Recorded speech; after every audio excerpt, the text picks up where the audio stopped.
प्रधानमंत्री ओबीसी कहाँ है? नकली ओबीसी है कि जैसे हाथी के दांत खाने के दूसरे होते हैं और दिखाने के दूसरे होते हैं। बीजेपी के लोग कहते हैं कि जब आपकी सरकारें रही तब आप लोगों ने ओबीसी का ध्यान तो रखा नहीं, अब राजनीति करने के लिए कह रहे हैं।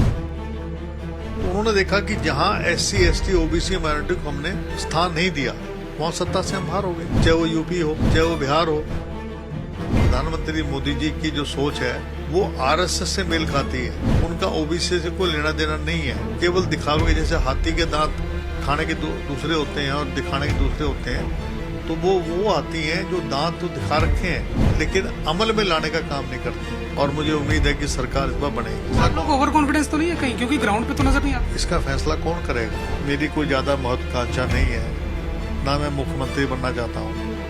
मेरी उद्देश्य केवल एक ही है, मिलेनियम सिटी है गुड़गांव, जहाँ पर इन सब सुविधाओं से वंचित है। जो मौजूदा सांसद है राव इंद्रजीत सिंह जी, उनकी उपलब्धियां शून्य है। 5 राज्यों में होने वाले विधानसभा चुनाव और उसके बाद लोकसभा चुनाव होने हैं। इन सभी दोनों चुनावों में, लोकसभा और उसके पहले विधानसभा, इन दोनों चुनावों को लेकर के कांग्रेस की नजर ओबीसी वोट पर खास तौर पर है। जातिगत जनगणना करवाई जाए, इसको लेकर कांग्रेस लगातार मांग कर रही है और केंद्र सरकार से भी मांग राहुल गांधी ने की है कि जातिगत जनगणना करवाई जाए। हालांकि भाजपा कांग्रेस को घेर रही है। इस सब पर बातचीत करेंगे। हमारे साथ कैप्टन अजय सिंह यादव हैं, ओबीसी मोर्चा के राष्ट्रीय अध्यक्ष हैं कांग्रेस में। सर, किस तरह से आप लोग मांग कर रहे हैं? और बीजेपी कह रही है कि आप जातियों की राजनीति कर रहे हैं, आप जातियों में देश को बांटना चाहते हैं, तो आप कैसे देखते हैं इसको? देखिए, जातीय जनगणना एक सोशल इंजीनियरिंग है। इसमें केवल ओबीसी का फायदा नहीं है। जो स्वर्ण जाति के लोग हैं जिनको EWS का कोटा मिलेगा, तो उनका डाटा जब तक नहीं होगा तो आप आरक्षण कैसे देंगे उनको? SC के अंदर जो लोग वंचित लोग हैं उनके बारे में भी देखना है। ओबीसी के अंदर जो गरीब गुरबे हैं, कई ऐसी समाज के लोग हैं जो MLA विधायक नहीं बन सकते हैं, उनके लिए चेयरमैन है, MLCs है, बोर्ड के मेंबर्स वगैरह हैं, उसमें एडजस्ट हम कर सकते हैं। फिर सोशल, सामाजिक रूप से कौन कमज़ोर है, राजनीतिक रूप से कौन कमज़ोर है, आर्थिक रूप से कौन कमज़ोर है, शैक्षणिक रूप से कौन कमज़ोर है।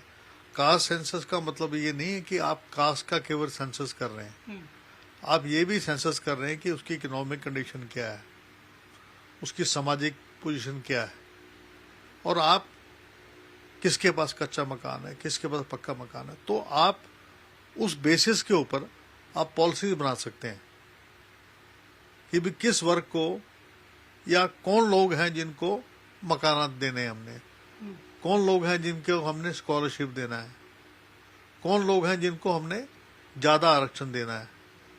ये ठीक है, ओबीसी की जो जनसंख्या ज़्यादा है तो उनको हिस्सा उस अनुपात में ज़्यादा मिलेगा, लेकिन जो दूसरे समाज के लोग हैं उसको इससे फायदा होगा, चाहे वो। तो इसमें देश को बांटने की बात कहाँ से आ गई? अच्छा, खुद जो है फ्लोर ऑफ द हाउस पे बीजेपी के लोगों ने कहा है कि हम 2025 में जातीय जनगणना करवाएंगे, फिर डिलिमिटेशन करवाएंगे, और फिर 2029 में हम ओबीसी की नहीं, जो हम 33% आरक्षण जो है 33% लागू करेंगे। जब 2025 में ये जातीय जनगणना कराएंगे तब हिंदू नहीं बटेगा। तो इनकी दोहरी बोल है। तो लोगों को गुमराह करने के लिए हम कहते हैं कि ये जो 33% आरक्षण है आप 2024 से लागू कर दीजिए महिलाओं के अंदर। 2011 के अंदर जो कास्ट सेंसस होता उसको उजागर कर दीजिए, उसके बेसिस पे कर दीजिए। लेकिन ये गुमराह कर रहे हैं, लोगों को लॉलीपॉप दे रहे हैं। महिलाओं को कह दिया कि आपको 33% आरक्षण देंगे, 2029 में देंगे। क्या गारंटी है कि इनकी सरकार 2029 तक रहेगी? कांग्रेस जो है, हमारे नेता स्वर्गीय राजीव गांधी जी ने 33% आरक्षण का सपना देखा था, जिसको 1992 के अंदर कांग्रेस गवर्नमेंट में लागू किया। और आपकी जो 33% आरक्षण है 2010 में तो लोग राज्यसभा में पास ही हो गया था, क्योंकि हमारे SC ST OBC माइनॉरिटी जो नेता थे वो चाहते थे कि SC ST OBC माइनॉरिटी की महिलाओं को भी आरक्षण दिया जाए। इन्होंने 33% आरक्षण बिल महिलाओं के लिए पास किया। हम लोगों ने, चाहे कांग्रेस पार्टी की से सोनिया गांधी जी हैं, राहुल गांधी जी हैं, मल्लिकार्जुन खड़गे जी हैं, डीएमके से कानिमोझी है, आपकी एनसीपी के जो नेता हैं, डिम्पल यादव है समाजवादी पार्टी से, अनुप्रिया जो पटेल है उसने ये बात रखी, मनोज झा ने बात रखी, आरजेडी से बात रखी कि आप एससी एसटी ओबीसी माइनॉरिटी की महिलाओं को आप आरक्षण दीजिए। तो क्या लगता है क्यों सरकार नहीं मान रही? आप लोगों की संयुक्त दल, अगर विपक्ष सब एकजुट होकर कह रहे हैं, तो केंद्र सरकार आप लोगों की बातें क्यों नहीं मान रही? इनकी जो है सोच मनोवादी है। संघ जो है वो तो आरक्षण के खिलाफ है, वो चाहता नहीं है गरीब गुरबे ये लोग आर्थिक रूप से, सामाजिक रूप से ऊपर उठें। जो हमारी महिलाएं हैं जो शेड्यूल्ड कास्ट और बैकवर्ड क्लास से हैं और माइनॉरिटी से हैं और एससी एसटी से, क्या वो इनका मुकाबला 33% आरक्षण में जहां जनरल महिलाएं कर सकेंगी? तो ये लॉजिक है इसके पीछे, कोई बगैर लॉजिक की बात नहीं है। बीजेपी के लोग कहते हैं कि जब आपकी सरकारें रही तब आप लोगों ने ओबीसी का ध्यान तो रखा नहीं, अब राजनीति करने के लिए कह रहे हैं। ऐसा है, राहुल गांधी जी ने जब भारत जोड़ो यात्रा का दौरा किया तो क्रॉस सेक्शन ऑफ लोगों से मिले, तो उन्होंने देखा कि जहां एससी एसटी ओबीसी माइनॉरिटी को हमने स्थान नहीं दिया वहां सत्ता से हम बाहर हो गए, चाहे वो यूपी हो, चाहे वो बिहार हो, चाहे आपका उत्तर प्रदेश है, चाहे आपका मध्य प्रदेश के अंदर भी हम लोग जो हैं, हमने ओबीसी को अगर हमने ज्यादा तवज्जो दी होती तो हमारी सीटें और ज्यादा आती। ओबीसी को सत्ता की चाबी मान रही है कांग्रेस? ओबीसी नहीं, एससी एसटी ओबीसी माइनॉरिटी। ये देश के में 80% लोग हैं। आप स्वर्ण जातियों को जगह दीजिए, हम तो ये नहीं कहते। देखिए, आप देखा ऐसा है कि ऐसा नहीं हो सकता है कि आप बहुजन समाज के लोगों को दरकिनार करें। आपको सबको बराबर का दर्जा देना पड़ेगा, समता लानी पड़ेगी समाज के अंदर, तभी बात बनेगी। तो क्या मान के चले कि अब जब 5 राज्यों के चुनाव होंगे, 4 राज्यों पर खासतौर पर नजर है क्योंकि ओबीसी लोग ज्यादा है वहां पर, तेलंगाना, राजस्थान, मध्य प्रदेश और छत्तीसगढ़, 4 राज्यों में ओबीसी की संख्या ठीक ठाक है। तो जब टिकटों का बंटवारा होगा, जब टिकटें दी जाएंगी, उम्मीदवार उतारे जाएंगे, तो क्या इसको ध्यान में रखा जाएगा कि 33% महिलाओं को टिकट दी जाए और ओबीसी को टिकट दी जाए कांग्रेस की तरफ से? देखो, महिलाओं के आरक्षण की तो अभी बिल आया नहीं है, उसके ऊपर तो मैं पार्टी में और टिकट देने के लिए तो बिल की जरूरत नहीं। बात तो सुनिए ना, तो उसमें उनको हम मैक्सिमम महिलाओं को एडजस्ट करेंगे, क्योंकि देखो ऐसा होता है जब महिला के खिलाफ लड़ती है तो टक्कर बराबर की होती है। उसमें अब देखना पड़ता है कि कौन जो है मजबूत महिला है। इंदिरा जी भी मजबूत महिला थी, सुषमा स्वराज मजबूत महिला थी, हमारे बहुत सारे, हमारी मुशीना गिदवई थी वो भी रही हैं। कितने लोग हमारे जो अंबिका सोनी हैं, बहुत सारे लोग जो महिलाएं जो सशक्त थी वो लोग आगे आई हैं। हम चाहते हैं कि जो राहुल गांधी जी ने जो संदेश दिया है कि एससी एसटी ओबीसी माइनॉरिटी का जो फॉर्मूला है अगर 4 राज्यों में लागू हो गया तो 99.9% कांग्रेस की सरकार इन 4 प्रदेश में आएगी। तो क्या इसको सूची में भी देखा जाएगा? मेरा सीधा सवाल यही है कि ओबीसी को टिकट्स इस नजरिए से दी जाएगी कि हमें 4 राज्यों में सरकार बनानी है और ओबीसी को लेके आना। मैं सेंट्रल इलेक्शन कमेटी में हूँ।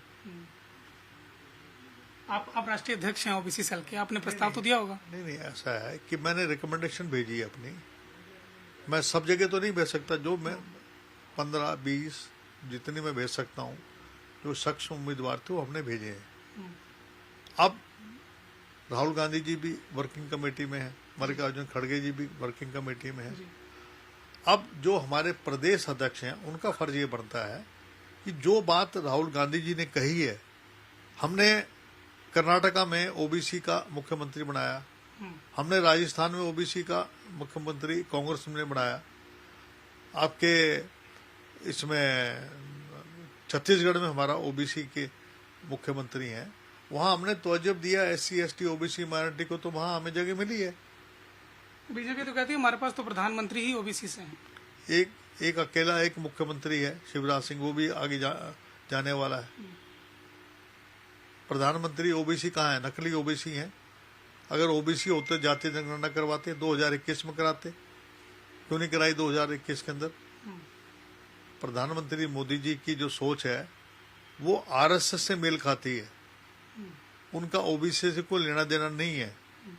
केवल दिखावे के, जैसे हाथी के दांत खाने के दूसरे होते हैं और दिखाने के दूसरे होते हैं, तो वो हाथी हैं जो दांत तो दिखा रखे हैं लेकिन अमल में लाने का काम नहीं करते।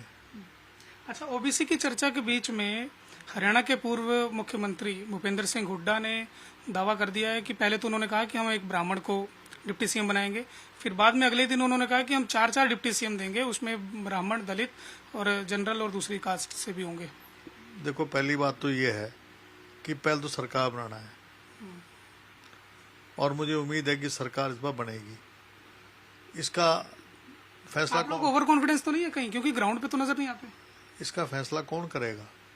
चीफ मिनिस्टर का, हाईकमांड करेगी जी। फिर उसके बाद मंत्रिमंडल का फैसला भी हाईकमांड करती है।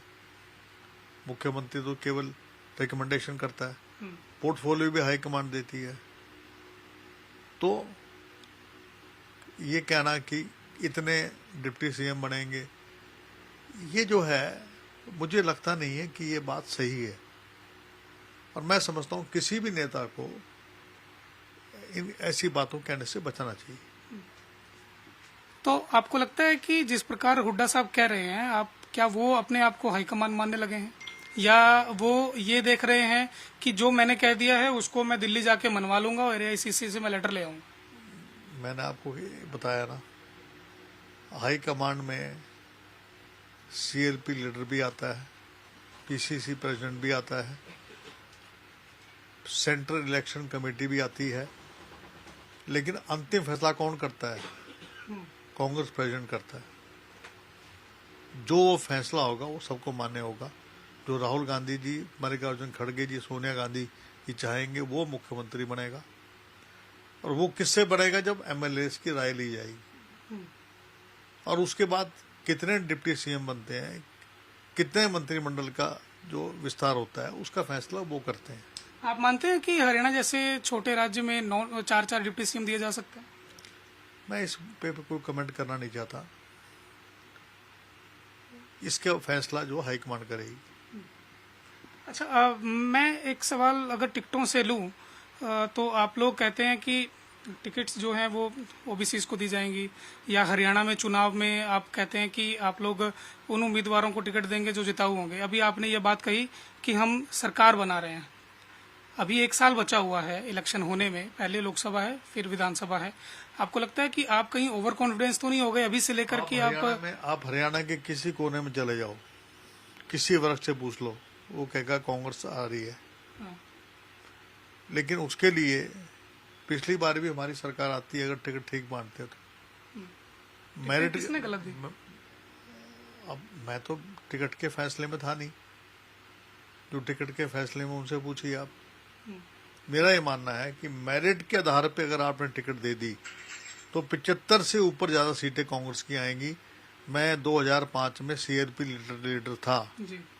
चौधरी भजन लाल जी पीसीसी प्रेसिडेंट थे।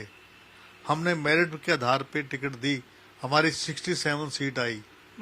इस बार भी अगर मेरिट के आधार पे टिकट देते तो आपका 50 का आंकड़ा पार करना, जबकि आपका मीडिया हमारी 4 से 5 सीटें दिखा रहा था। तो अब की बार मेरिट के आधार पे टिकट दी जाएगी?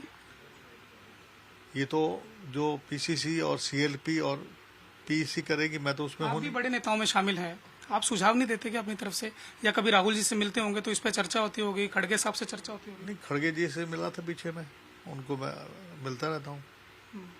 और मेरा ये मानना है कि हम अपनी तरफ से सुझाव देंगे। और हम तो हमेशा ये अब मैं तो आज भी जो है कह रहा हूँ कि अगर इन 4 राज्यों में एससी एसटी ओबीसी माइनॉरिटी को अगर तवज्जो दी तो चारों राज्यों में सरकार आएगी। मिजोरम में भी हमारी सरकार आएगी। लेकिन जो राहुल गांधी जी का, मल्लिकार्जुन खड़गे जी का जो फॉर्मूला है, उसको अगर जमीन पे लागू कर देंगे तो आपको कोई रोक नहीं सकता। क्या फॉर्मूला बनाया उन्होंने? SC ST OBC माइनॉरिटी को तवज्जो देना। ठीक है, इस फॉर्मूले को लागू करने की जरूरत है। और आपको लगता है कि ये फॉर्मूला अगर उतर जाएगा ग्राउंड पे तो आप जिन राज्यों में चुनाव है वहां भी, और क्या इसका असर लोकसभा में भी देखेंगे आप? अगर इन पांचों राज्यों में हम जीत जाते हैं तो स्वीप करेंगे हम। 3 राज्यों में तो पहले भी जीते थे 19 में। देखिए ऐसा है, पुलवामा अटैक हुआ था। पुलवामा अटैक में आज तक जो 300 किलो RDX जो है वो कैसे आया, क्यों आया, उसका आज तक जांच हुई क्या? इन्होंने पिकेटिंग की थी क्या? नाकाबंदी करी थी क्या? हेलीकॉप्टर क्यों नहीं दिया उनको? हेलीकॉप्टर दिया होता और इतनी लंबी कॉन्वॉय लेके क्यों चले? मैं तो फौज में रहा हूं। जब भी कोई कॉन्वॉय निकलती है तो पहले रोड क्लियरेंस करते हैं, नाकाबंदी करते हैं, एक गाड़ी आगे चलती है, खाली गाड़ी चलती है अकेली, उसके बाद गाड़ियां चलती हैं। अवंतीपुरा जहां पर ये मामला हुआ है वो 6 लेन का रोड है और मात्र वहां से जो है 200 मीटर पे एक बहुत बड़ा गांव है, वहां 300 किलो RDX कहां से आ गया? अमित शाह गृह मंत्री हैं, इसका जवाब दें। और सतपाल मलिक ने जो बात करी है उसका जवाब दें। पुलवामा अटैक के नाम के ऊपर चुनाव जीत के 2019 का, 2014 में झूठ बोल के बन गए 1 रैंक 1 पेंशन देंगे, अब नो रैंक नो पेंशन हो गया। अब जो है 2 करोड़ रोजगार देंगे, 15 लाख रुपए देंगे। 2 करोड़ रोजगार देने का मतलब ये है कि 9 करोड़ रोजगार अब तक दे देने चाहिए थे। रोजगार कितने दिए प्रधानमंत्री ने? 71,000 का बहुत बड़ा एक विज्ञापन लगाया प्रधानमंत्री जी से। 71,000 रोजगार दे रहे हैं और देने कितने थे? 9 करोड़। बहुत झूठी पार्टी है। 24 में क्या देखते हैं आप? 24 में ये सब मुद्दे नहीं रहेंगे? इंडिया अलायंस जो है अगर एक होके लड़ा तो निश्चित मोदी जी का विदाई है। आम आदमी पार्टी को आप लोग एक्सेप्ट करेंगे हरियाणा में? ये तो आप पार्टी हाईकमांड डिसाइड करेगी, मैं थोड़ी कौन डिसाइड करने वाला। लोकसभा चुनाव भी आने वाले हैं, फरवरी मार्च में कोड लग जाएगा, फिर उसके बाद वोटिंग होगी। आप लोकसभा से अब की बार फिर हाथ आजमाएंगे? नहीं, मैं तो चाहता हूँ गुड़गांव से चुनाव लड़ना, पार्टी चाहेगी तो लड़ूंगा। क्या मुद्दे रहेंगे आपके खास तौर पर? 6 दफा MLA रह लिया, मेरा बेटा अभी MLA है फिलहाल। मेरी कोई ज्यादा महत्वाकांक्षा नहीं है, ना मैं मुख्यमंत्री बनना चाहता हूँ। मेरी उद्देश्य केवल एक ही है कि मेंबर ऑफ पार्लियामेंट बनके जो मेरे इलाके के IIT, IIM, medical college, AIIMS, millennium city है गुड़गांव, जहां पर इन सब सुविधाओं से वंचित है। जो मौजूदा सांसद है राव इंद्रजीत सिंह जी, उनकी उपलब्धियां शून्य है। एम्स की बात हुई थी लेकिन अभी तक कहीं दिखाई नहीं पड़ा। केवल जुमला है, कहते हैं हम नवंबर में पत्थर रख देंगे। नवंबर से लेकर मार्च तक क्या बिल्डिंग खड़ी हो जाएगी? क्या OPD चालू हो जाएगी? उसका फैसला तो जो सरकार 2024 में बनेगी वो करेगी ना। राव इंद्रजीत की उपलब्धि क्या है? एक बहुत बड़ा रेस्ट हाउस, एक बहुत बड़ा BJP का दफ्तर, 2 उपलब्धियां हैं और कुछ नहीं है। वो तो कहते हैं हमने बहुत काम करवाया, हमने कई हाईवेज निकलवा दिए। यहाँ से हाईवेज निकाले हैं तो टोल कितना लगा दिया? गरीब आदमी को तो यहाँ से चंडीगढ़ जाओ आप, 700 रुपए का टोल, 800 रुपए का टोल लग जाता है। कोई आप बताइए, कोई मेडिकल कॉलेज खोला हो, कोई कॉलेज बनाया हो, कोई यूनिवर्सिटी बनाई हो, मेवात में रेलवे स्टेशन, रेलवे का ट्रैक बनाया हो, आपके गुड़गांव में यूनिवर्सिटी बनवाई हो, आपके गुड़गांव में डिफेंस यूनिवर्सिटी बननी थी वो नहीं बनी, आपके एम्स बनना था। जो चिकित्सा और शिक्षा, जो मूलभूत जो चीजें हैं, हाईवे बनाने में क्या दिक्कत है? अरे आप ठेके पे दे रहे हो, सड़कें ठेके पे बन रही हैं, लोगों की जेब में डाका मारा जा रहा है। ये उपलब्धि नहीं है।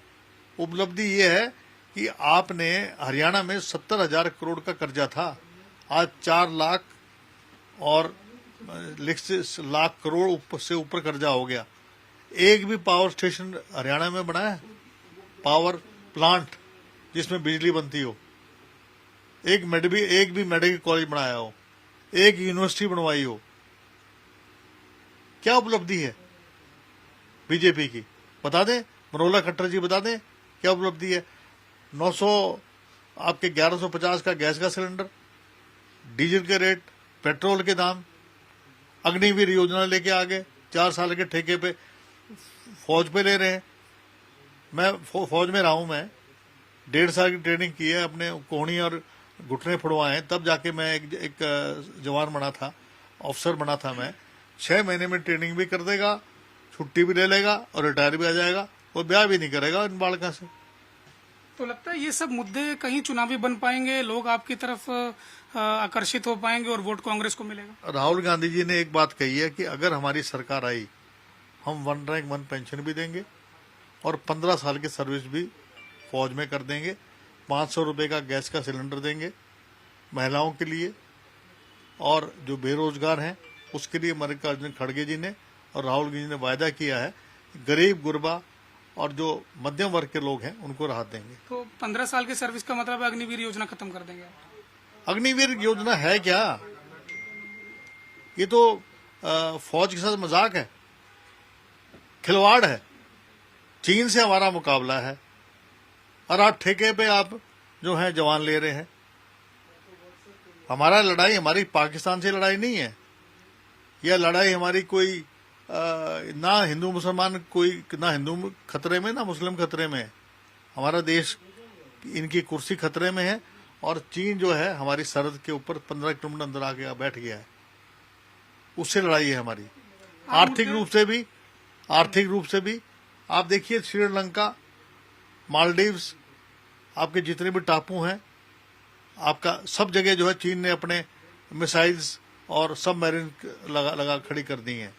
हमारा खतरा चीन है, आर्थिक रूप से भी और वैसे भी हमारी लड़ाई चीन से है। आप मुद्दे तो उठाते हैं, ये सब उठाते हैं, कांग्रेस हर प्लेटफॉर्म पे ये कहती है, लेकिन चुनाव के समय में कहीं लोगों के बीच में ये मुद्दे नजर नहीं आते और लोग फिर कहीं ना कहीं वोट जो है नरेंद्र मोदी के नाम पे बीजेपी को दे देते हैं। इस बार बना देंगे मोदी जी को तो लोकतंत्र खत्म हो जाएगा। टमाटर 250 रुपए किलो बिका था ना, 500 रुपए बिकेगा। आपका आलू नहीं मिलेगा, आटा नहीं मिलेगा, दाल नहीं मिलेगी, दूध नहीं मिलेगा, सब पूंजीपति स्टॉक कर लेंगे, अडानी अंबानी का राज होगा। चलिए, बहुत बहुत शुक्रिया। तो ये थे कैप्टन अजय सिंह यादव।